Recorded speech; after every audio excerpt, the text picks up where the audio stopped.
araw sa inyong lahat. Ako si Richard Tigley from Grade 10 Mapagmahal. Ngayon ating balikan ang isa sa pinakamahalagang akda ng ating pambansang bayani, si Dr. Jose Rizal, ang nobelang El Filibusterismo. Higit pa sa kwento ng paggiganti at pagbabago, ito ay sa salamin ng lipunan.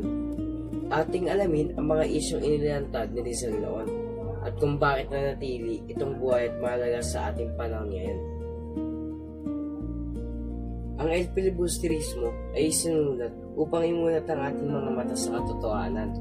Isa sa pinakamabigat na isyu ang pinakita rito ay ang katiwalaan ng mga nasa kapangyarihan, ang paggamit ng posisyon para sa sariling pakinabang, ang pagpapabaya sa tungkulin at ang pagpakait ng katarungan sa mga mahihirap.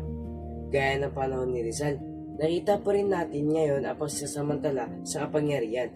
Marami pa rin mamamayan ang nagdurusa dahil sa labis sa pagtaas ng presyo ng mga pangunahing bilihin.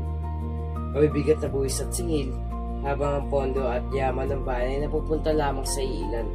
Ang mga humingi ng pagbabago ay madalas na hindi pinapakinggan o pinapatahimik pa. Ngunit bakit hanggang ngayon ay nararanasan pa rin natin ito? Marahil ay dahil marami sa atin natatakot na tumindig laban sa mga makapangyarihan. Mas pipiliin na lamang nating manahimik at magtiis upang hindi mapahamak. Ito ba ang nais ni parating ni Rizal? Hindi. Ang simbolong lampara sa nobela, ang lamparang may nakatagong pagsabog, ay nagpapaalala. Ang liwanag ng katotohanan ay hindi dapat itago. Hindi sapat ang pananahimik kung tayo ay magkakaisa na hanapin at ipaglaban ang katotohanan. Doon natin makakamit ang tunay na katarungan, kapayapaan, at maunlad na kinabukasan para sa ating bayan. Ang hamon sa atin, huwag nating hayaang mamatay ang ilaw ng katotohanan. Tayo ang maging liwanag para sa Pilipinas. Dapat nating masusuring-suriin at harapin ang bawat pangyayari sa ating bansa. Mula sa loob ng tahanan, sa mga paralan, hanggang sa pinakamalawak na pamayanan. Hindi rin natin maaaring baliwalain ang mabilis sa pagkalat ng maling impormasyon sa social media. Ito ay nagdudulot ng kalituhan, pagkakawatak-watak at maling pananaw sa katotohanan. Kailangan nating pagtulungan upang malutas sa mga ito.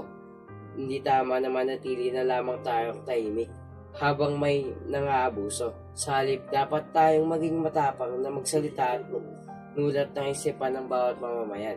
Ang pagbabago ay nasa ating mga kamay kung tayo magiging tapat at may pananagutan sa ating mga gawain.